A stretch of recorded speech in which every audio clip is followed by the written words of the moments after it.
Welcome to Balk Talk with Hammer and Matty B, helping you remember to always come set before you deliver.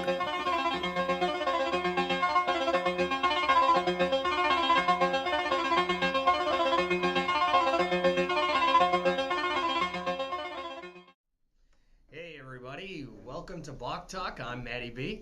And I'm Hammer. And this is a new program. This is our inaugural episode where we are going to focus on sports. And we'll talk a little bit at the beginning episode about what we do here at Frontier Field as sales and promotion interns. So Josh, why don't you go first? What do we do here? Well, we have many responsibilities here as interns. During the day we do sales and we answer calls, make cold calls, and try to get this place filled up. And then at night we run all of your favorite promotions on the field, and we sure do have a good time doing it, don't we? I would agree with that. Now let me ask you this. What is your favorite promotion from a fan perspective? If you're a fan sitting in our field, which one do you want to participate in the most? Participate in? Probably lotto toss. And why is that? I mean, let's be honest, you can make money off this one. That you can. All right, so now we're going to talk a little bit about the city of Rochester for those who don't know. It's a smaller city. We've got a lot of minor league teams here, 9 to be total.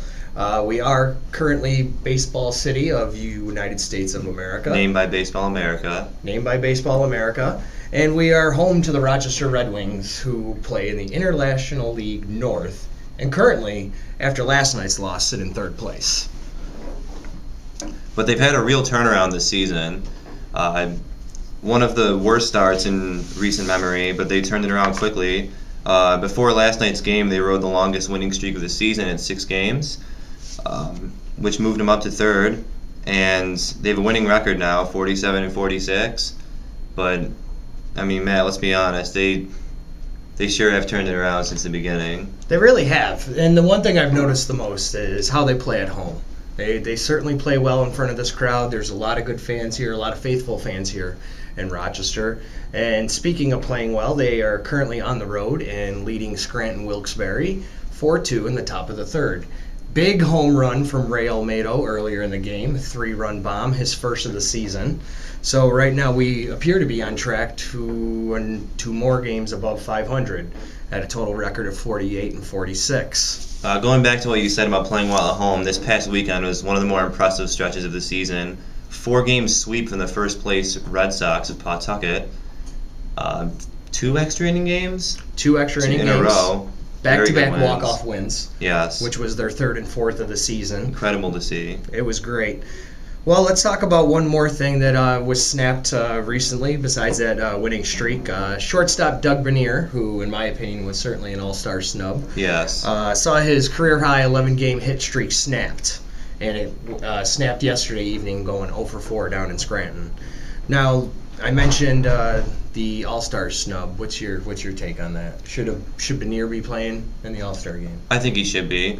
And when you look at his numbers, he's doing really well this year, and he's been hot since the beginning of June. 344 average. In the last 37 games, 26 runs, 18 RBIs, and he's really just done it all. All right. Well, tomorrow in Scranton, we have Liam Hendricks taking the mound, who is 1-6 with a 5.05 ERA since being sent back down from Minnesota. Hopefully we can expect a little more out of him, and hopefully he'll return a little bit to form like he was last season for us in Rochester. But in terms of the All-Star game, that leads us to our next point, which is what? The Major League All-Star game. All right, there you go. I'm sure most of you have been paying attention to the final vote going on, and one of the more intriguing players on that ballot is Yasiel Puig, who, as we all know, is a fantastic up-and-coming player who is starting to prove himself in the big leagues. Currently, right now, he's in second place behind Freddie Freeman of the Atlanta Braves for the final vote in the National League.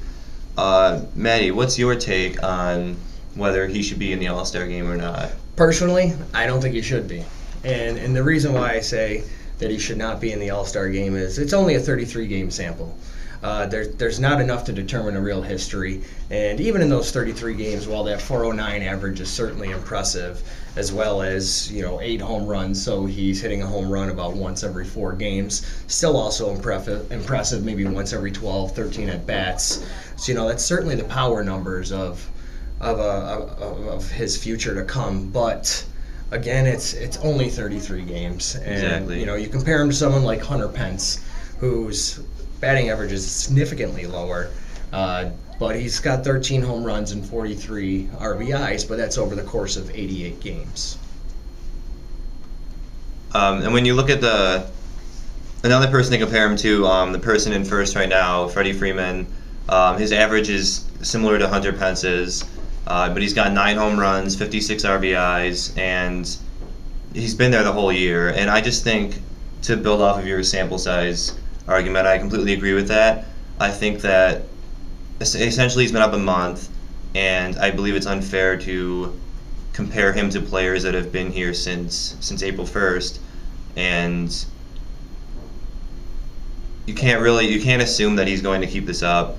I mean, at the end of the year, he could go into a slump right after this. A baseball card at the end of the year could read 240 batting average, but he was an all-star. It's just a little, I think it's quick to make judgments at this point. Yeah, at this point where they are sitting 88 plus games, to only see possibly a third of his season being played up in the major leagues, just don't think it's enough of a sample size. You really can't do any calculations there to give it any type of statistical significance.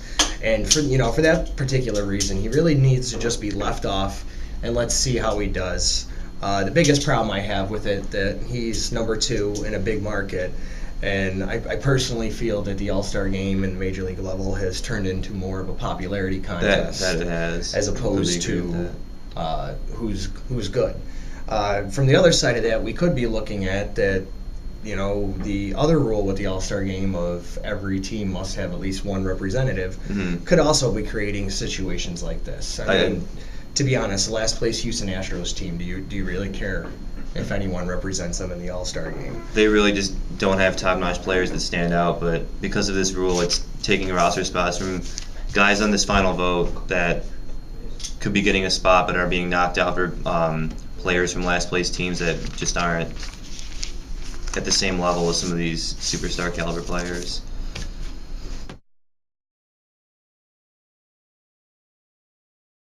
All right, so real quick, I guess, we already mentioned Doug Benier and our thoughts on being a snub for the All-Star game, but certainly one gentleman who was not snubbed and received the most votes in the International League was Chris Colabello.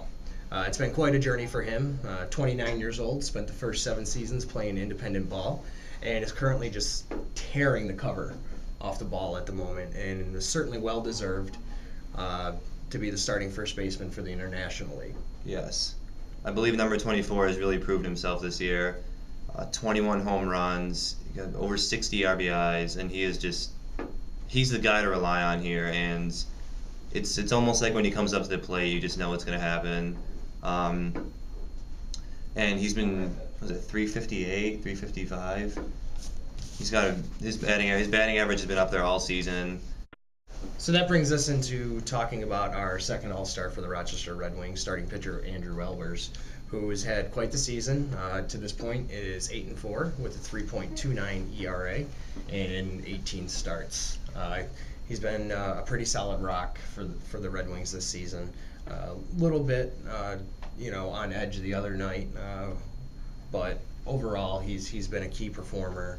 And certainly someone I can see that keeps up this performance could see a September call-up for Minnesota, yes, which absolutely. would be unfortunate for the Red Wings as we make a push to the playoffs and hopefully another Governor Cup here this season.